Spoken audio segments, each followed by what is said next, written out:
Hello everyone, this is the second video of Junie B. Jones' Dumb Bunny. I'm about to read chapter 2. And we left off, Junie B. got in trouble for calling May a dumb bunny. So that was a whole big deal. And then at the very end of the chapter, Lucille said she's having a party at her house. It's going to be an Easter egg hunt. And she got really mad because everybody couldn't remember who the Easter bunny was. Okay, starting in chapter 2. Now, it's called Clothes and Nubs. No journal entry this time. Here we go.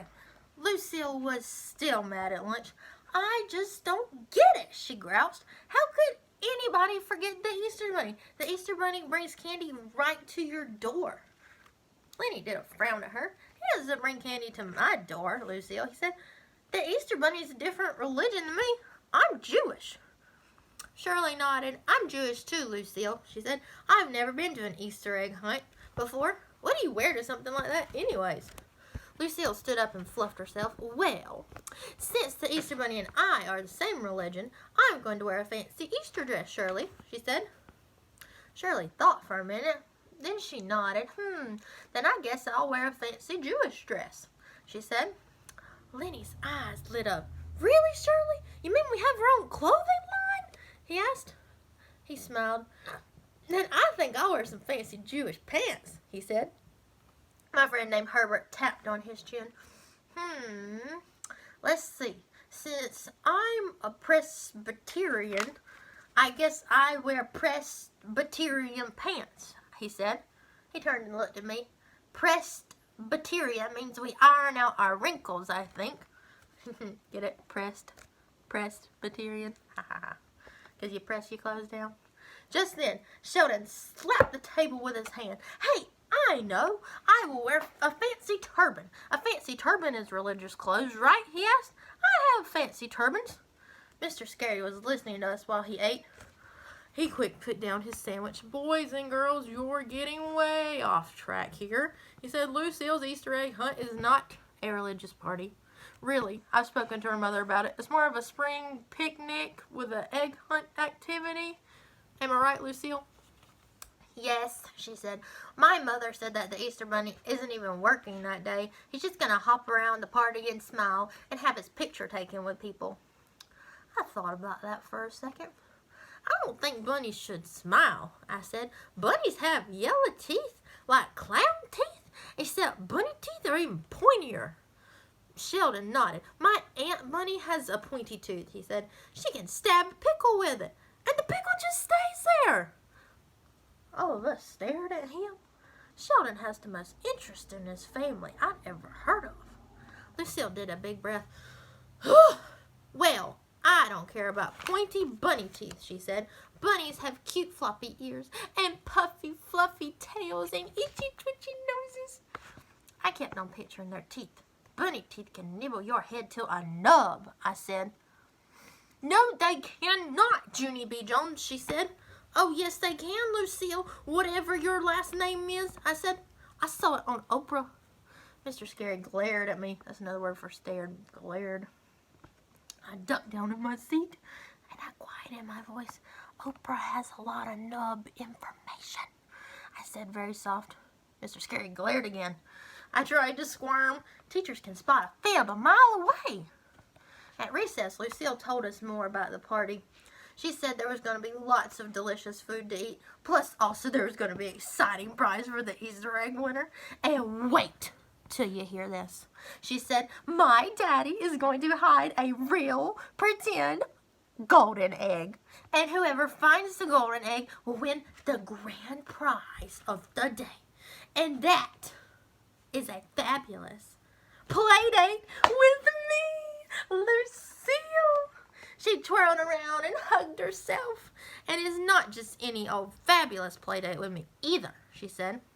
The winner is going to get to go swimming with me in my heated indoor swimming pool that we just had enclosed. That means it's all nice and covered. She did a little shiver and rubbed her arms. Isn't it exciting, everyone? She said. Doesn't that give you the twinkles? She looked around. Well, doesn't it, huh? Doesn't it make you tinkle all over? She asked. All the children looked curious at each other. Herbert rocked back and forth on his feet for a minute. I think you mean the tingles, he said at last. Jose nodded. Si, Lucille. You definitely mean the tingles, he said. Lucille squinted at those two. Tingles, tinkles, whatever. The point is, a play date with me gives you goosebumps on your arms, she said. Don't look at your arms, people. Don't you see them? Don't you see the goosebumps? All of us looked at our arms. None of us saw the goosebumps. We waited and waited, real patient, and then finally, goosebumps! Shouted Sheldon. I see goosebumps, Lucille. See?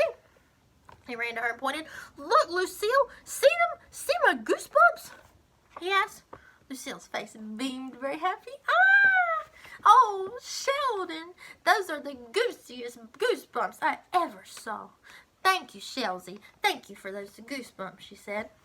After that, she gave him a big hug, and she waved her fingers at us. Well, ta-ta, everyone, she said. It's time for me to go look at myself in the cafeteria window. Then she shook her shiny hair, and she skipped away. Sheldon kept on standing there. He was shocked from the hug, I think. Then all of a sudden, his whole face lighted up, and he began to shout, Lucille, wait up! I'll look at myself in the cafeteria window, too, he shouted. He took off skipping after her. I smiled to see that. I think Sheldon has a crush on Lucille, I said to my friend Herbert. Herb looked funny at me. Crush, Lucille. He has a crush on Lucille, he said. I started to laugh. Don't be ridiculous, Herbert. It's definitely a crush, I said. I am excellent at expressions. Herb looked funny at me again. I do not know why. After a minute, Sheldon and Lucille skipped past us. Here they are. Sheldon, Lucille. Hey, Mike. They were smiling and giggling and chasing each other. Sheldon was calling to her. Come back here, you springy little lamb, he called. I slapped my knee. Springy little lamb? Ha! He called her a springy little lamb. That's a hoot, I said. May heard me talking. It's not funny, Junie Jones. Can't you see what he's doing? She said. Sheldon is trying to get in good with Lucille, so she'll tell him where the golden egg is. She's just trying to win the play date to swim in her pool. She followed him with her eyes. He's not going to get away with it, though, she said. After that, she cupped her hands around her mouth and she shouted after him, You can't just forget about it, Sheldon Potts. I'm going to be the one who finds the golden egg, not you. I've got eyes like a red-tailed hawk. I looked at her very curious. May has a lot of bird parts, I think. Also, she's cuckoo, and that's not name-calling. That is just the truth. All right, that's the end of Chapter 2. Stay tuned for Chapter 3. Waiting and waiting. I wonder what she's waiting on.